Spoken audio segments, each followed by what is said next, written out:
You're listening to This Week in E-Commerce, the Ecom Nation podcast. Dive into the top online retail headlines with your hosts, Paul Waddy and Mal Chia. Let's load up the cart.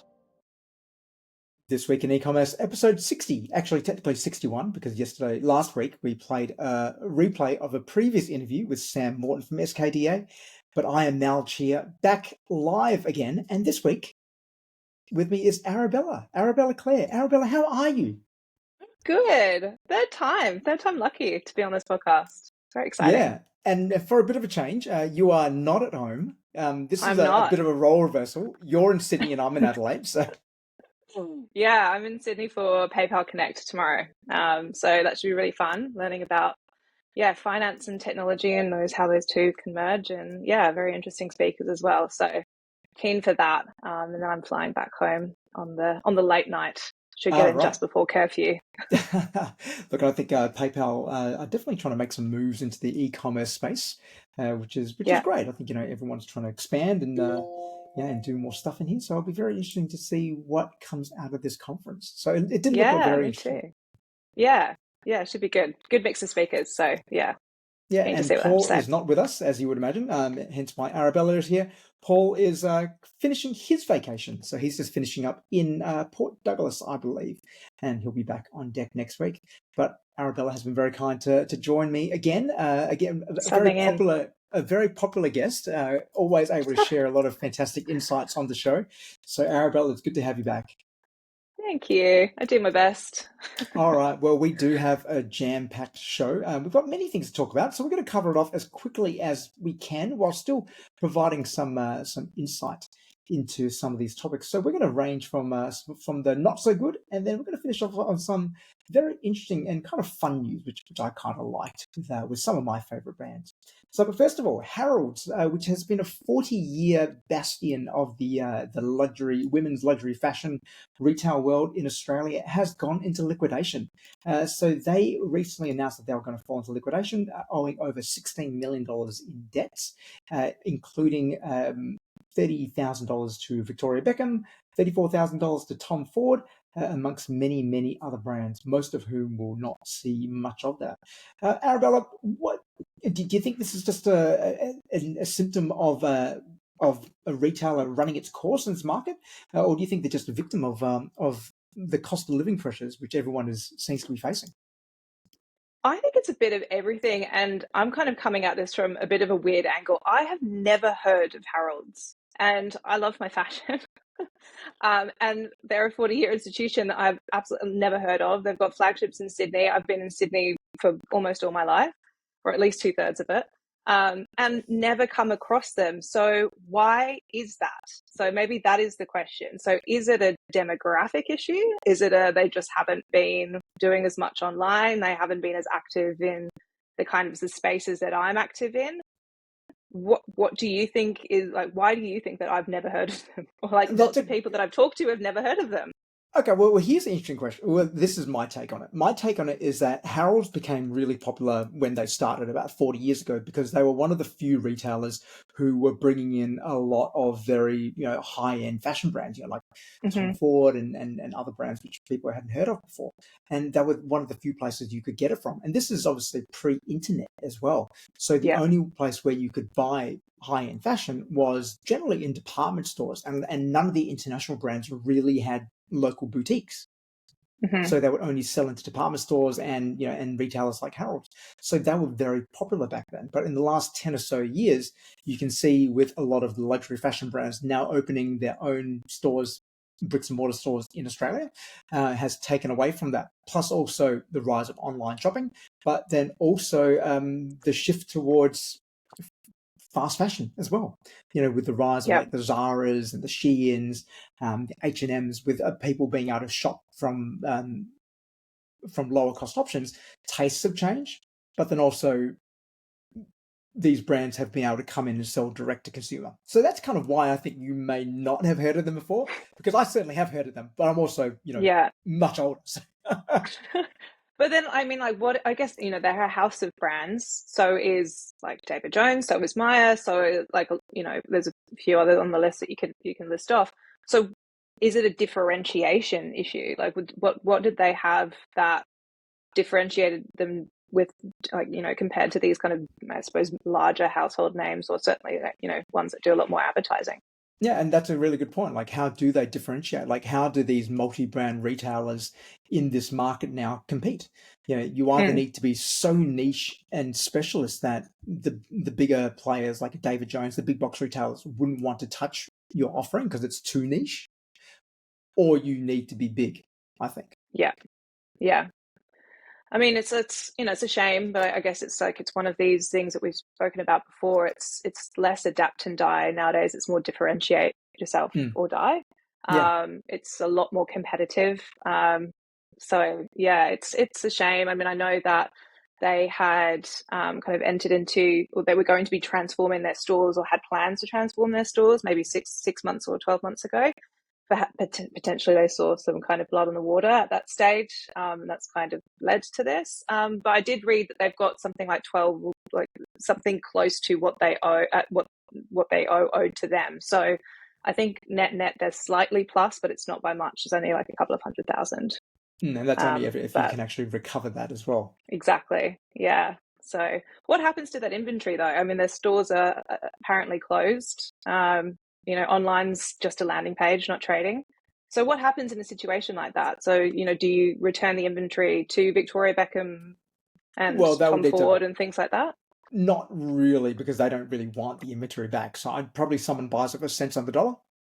Okay, And then, yeah. so what typically happens in this scenario is that all, the creditors would all, they would try, the liquidators would attempt to recover whatever they can for that. And then they would Hmm. pull it all together and say, okay, great. Well, we're going to sell this.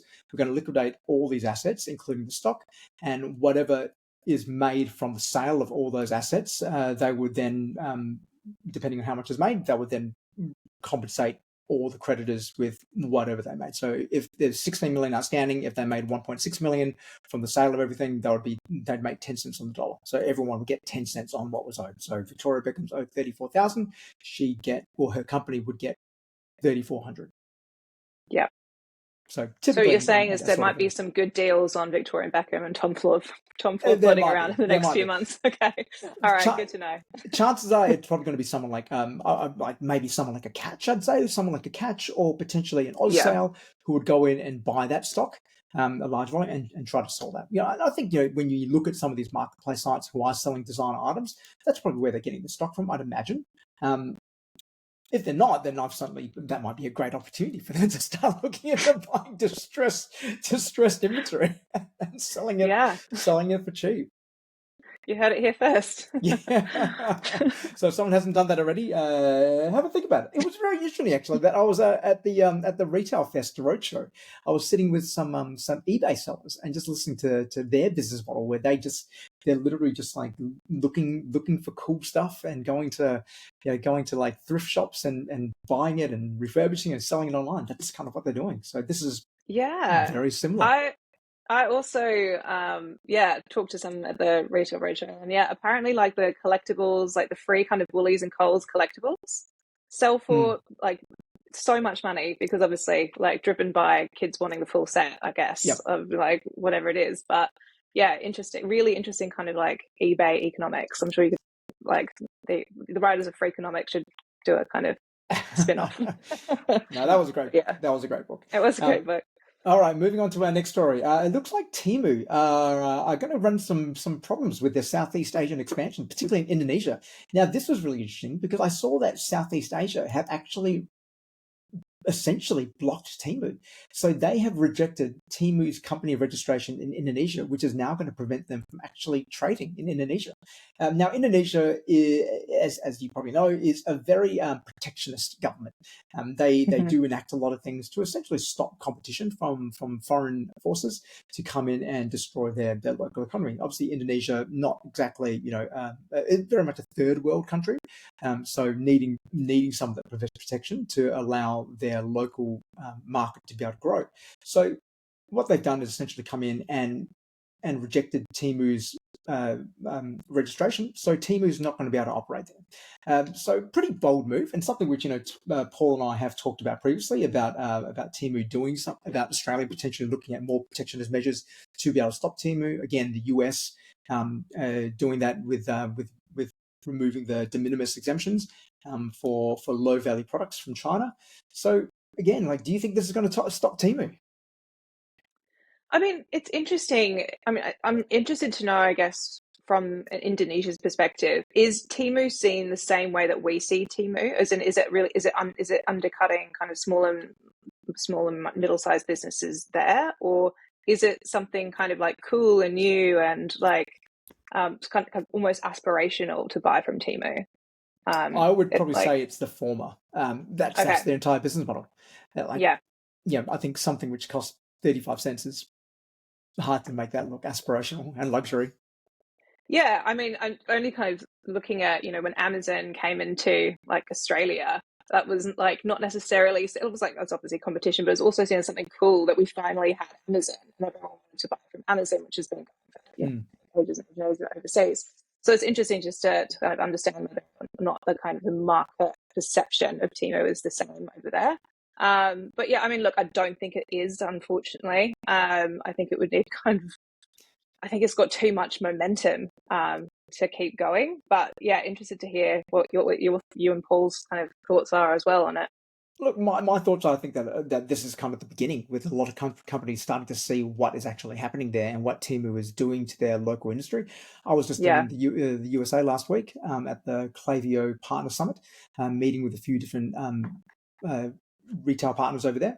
And again, talking of the impact of Temu, every single one of them were saying that they had a large chunk of clients who had been affected by Temu, who've seen their sales erode over the last 18 to 24 months.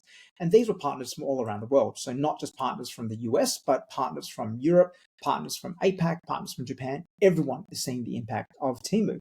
And I think when you see that, you have more aggressive governments, like Indonesia, for instance, who have no qualms about going in there and going, no, we're going to stop you. I think Australia is probably a little bit too soft on this, and probably for good reason, given that we've only just recently been able to have wine exports begin back to China. That we don't want to upset. We don't want to upset the apple cart in that. But whereas I think you look at a country, Indonesia just doesn't care. Okay, they're not so Yeah. annoyed about upsetting China because they probably have less reliance on China being a fairly small economy.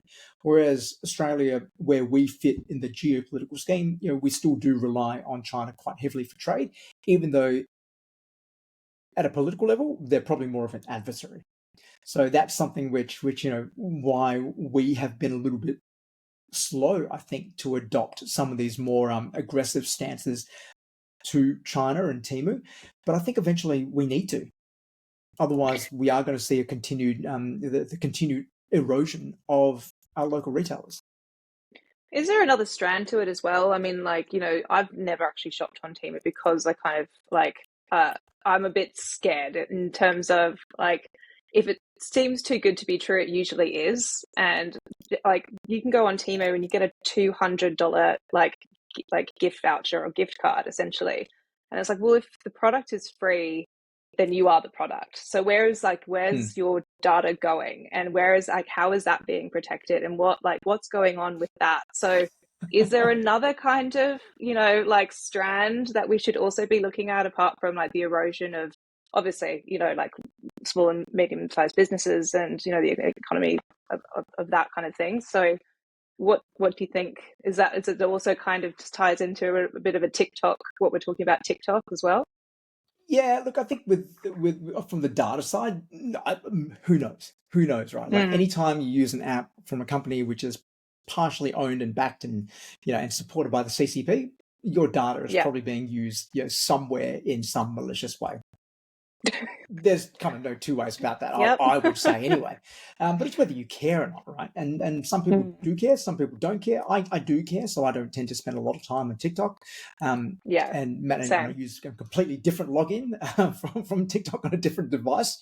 But some people don't, because some people enjoy the experience, and that's totally fair. That's totally fine. Yeah. Each to their own. But I think like I think, yes, it is about the retailer.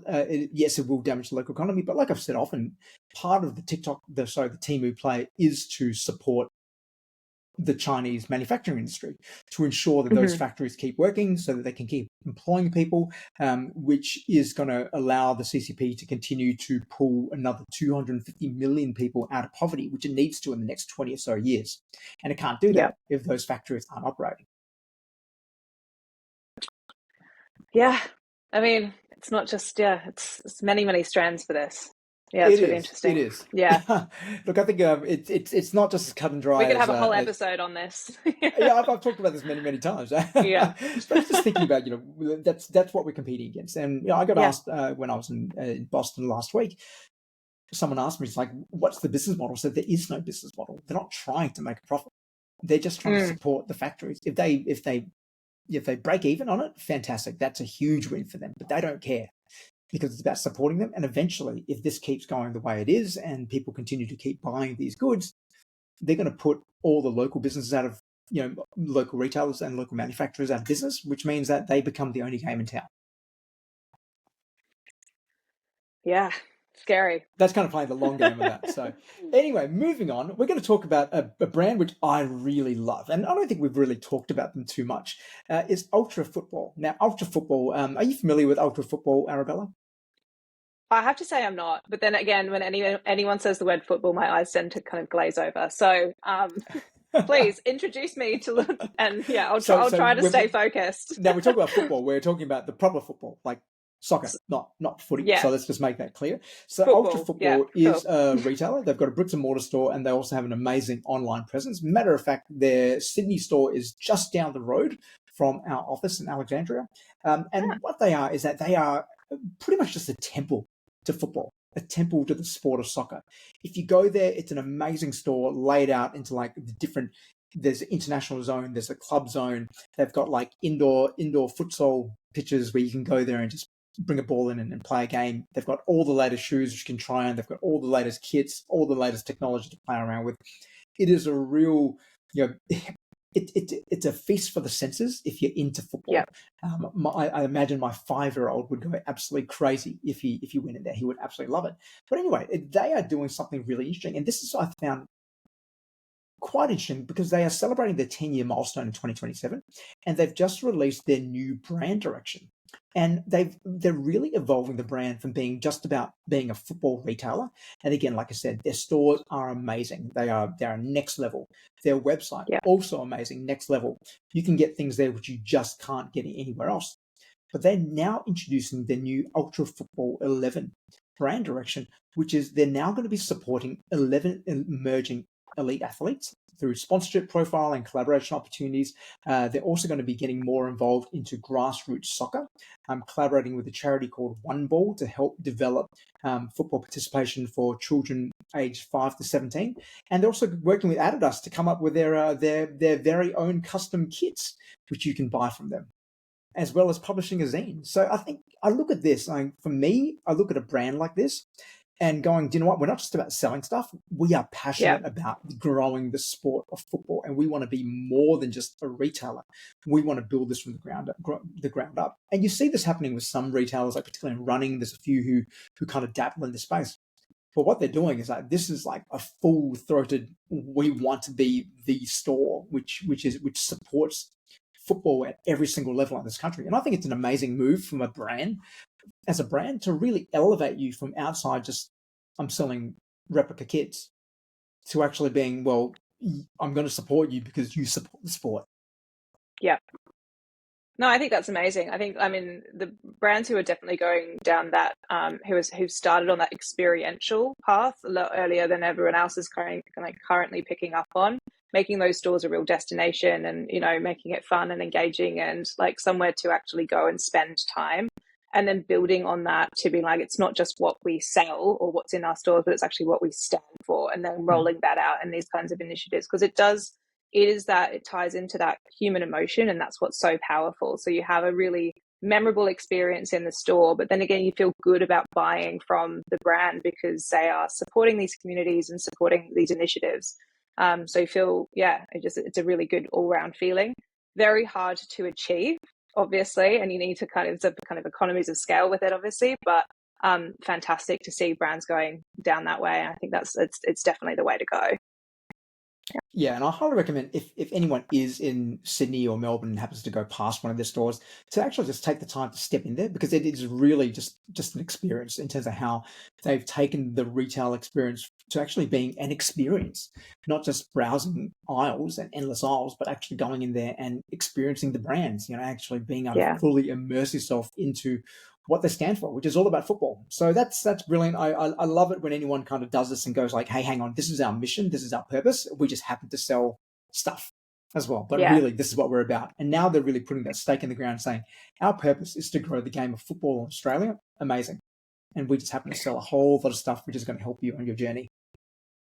Did you ever visit the Sydney store in like what used to be Fox Studios, like in the early 2000s? Because their stores are very experiential as well. Like I used to go in there as a kid, and they used to like it was all about like breakthrough technology. It was futurism, the millennium, like very much capturing the spirit of that moment. But I always remember how exciting it was to go to that store, like riding the roller coaster, like 3D, playing with the like mechanical puppies and stuff that they had at the time. And I loved it, but it was like my thing that I wanted to go to every weekend. So I still remember that. I'm sure your son will still remember going to this amazing store. So it's those kind of experiences that kind of stay with us. And it's really powerful for branding. I never went to any of those stores, but I do remember Yeah. seeing videos of it. Yeah, it was amazing. All right, and we're just going to finish up on one more story. Is that we're going to finish up on Keurig Dr Pepper has recently purchased a brand Ghost for more than $1 billion. Now, Ghost, for those who don't know, is a lifestyle brand. So essentially, they started off selling health food supplements for such as protein, pre-workouts, things like that, but recently expanded into the energy drinks category, which has been extremely hot right now. So Keurig Dr Pepper, obviously makers of the Dr Pepper drink, have recently acquired a 60% stake in Ghost for $990 million and will acquire the rest of the business, the remaining 40%, by 2028 for an undisclosed price. Now, this is after some serious activity in the energy drink space, obviously with Prime, so Logan Paul and KS1's drink, which came out last year, Monster Beverages recently purchasing Bang in 2023, and Pepsi buying Rockstar for $4 billion fairly recently as well. This whole space of energy drinks is going crazy right now. It is. Are there too many energy drinks? Apparently not. Can't get enough. Okay. Yeah. I mean, it's interesting. Do you think that they purchased the brand for the energy drink side of things, or do you think it's more for the kind of the supplement and health, like protein side of things that they wanted to enter into, or both? Like, why not? Why not Well, both? they purchased both, but what it looks like is that they purchased it primarily for the energy drink business. Ghost, I Mm-hmm. think, has been around for about 6 or 7 years now. So Yeah. originally, like I said, starting with protein and pre-workouts, but it's only since they launched the energy drinks that they've really started to explode. In the same way as well, EHP Labs, so God bless Sydney company, Australian company there, they've got OxyShred. So again, they do proteins, they do pre-workouts, they do creatine, all the works. But it's only when they've launched their energy drink product that their brand visibility has really started to explode. And I think that's because of the category where energy drinks are par for the course now. No matter what you're in, whether you're an office worker or whether you're a gamer or whether you're an athlete or whatever, energy drinks can play a role in your life. So I think that's something which, and then that suddenly then transcends from being a fitness product, a health food product, to actually becoming a mainstream product. And then that's where you start to see that visibility of the brand, not just in the health food aisle or in supplement stores, but at the front counter, Yeah. at the checkout. And that's when the brand really starts to explode. But what really caught me about this article is that what Dr. Pepper in their statement said, which they actually acquired, was that they were drawn to the distinctive flavors, the unique identity, and the packaging. Mm. So again, it's just like the brand of it. There's so many energy drinks out there now, but if you look at the Ghost packaging, the Ghost branding is probably, I would say, in their category, the sexiest brand in their space, in the health food space, but also in the energy drink space, because it just looks so different and distinct. Yeah.